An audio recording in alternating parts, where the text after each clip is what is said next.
Daremos una primera clasificación de los números reales. Los primeros números que se nos enseñan son los números naturales, con los cuales aprendemos a contar, en donde se incluye el 1, el 2, el 3.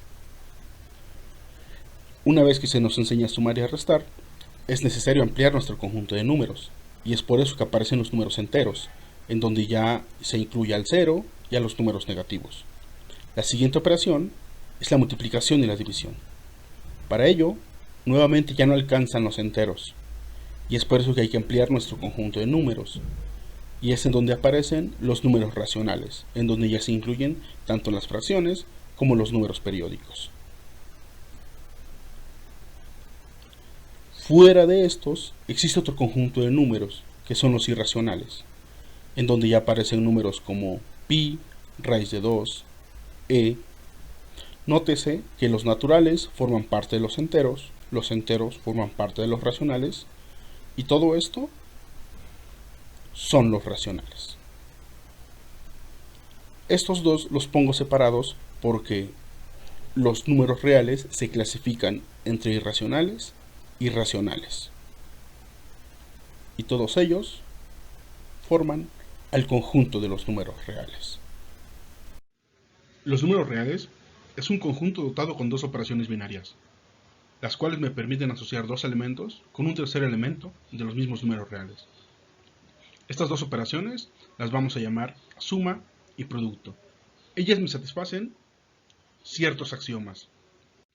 Los axiomas de campo, tales como la cerradura, la que permite decir que las operaciones son binarias, es decir, suma de dos reales es de nuevo un real, producto de dos reales es de nuevo un real. La conmutatividad es aquella que nos dice que el orden de los factores no altera el producto. Es decir, que no importa el orden en el que sumemos y no importa el orden en el que multipliquemos, el resultado será el mismo. Tenemos la asociatividad, la cual me permite operar más de dos elementos. Por ser operaciones binarias, las operaciones son entre dos elementos, pero justo la asociatividad me permite asociar como yo crea mejor o considere necesario. Tenemos existencia de elementos neutros. Para el caso de la suma es el 0, para el caso del producto es el 1. Como existen neutros, existen los inversos. Existe el inverso aditivo y el inverso multiplicativo. Al inverso aditivo le llamaremos menos a y al inverso multiplicativo le llamaremos a la menos 1. Los inversos multiplicativos solamente existen cuando los números son distintos de 0.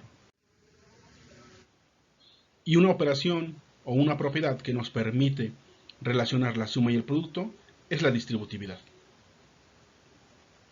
Todos estos forman los axiomas de campo. Dentro de los números reales tenemos también una relación de orden, la de ser menor que, y es la que me permite comparar dos elementos dentro de los números reales. Y de allí salen los axiomas de orden. Tenemos principalmente tres axiomas de orden. Uno, que es uno de los más importantes, es la ley de tricotomía, la cual me dice que cualesquiera dos números reales solamente se satisface una de estas tres. A es menor que B es menor que A o A es igual a B, todas siendo un no exclusivo. Tenemos la consistencia de las operaciones sobre la relación de orden, es decir, necesitamos saber cómo se comporta el orden con respecto a la suma y con respecto al producto. Si A es menor que B, entonces si yo le sumo lo mismo en ambos lados de la desigualdad se mantiene. Si A es menor que B y C es diferente de 0, entonces si yo multiplico por lo mismo en ambos lados de la desigualdad también se mantiene.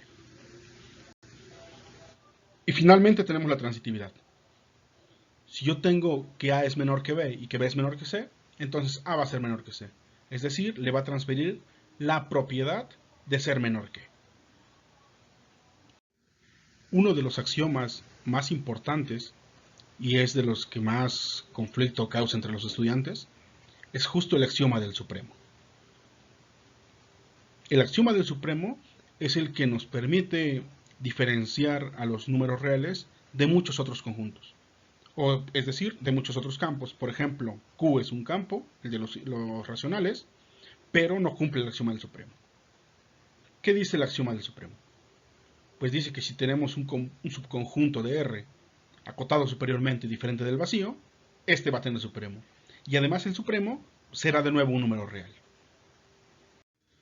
Junto a los axiomas, tenemos otras propiedades igual de importantes que nos van a permitir desarrollar todas nuestras propiedades, es decir, son las que nos van a permitir amalgamar las propiedades que nos desarrollan nuestros axiomas, y son las propiedades de la igualdad.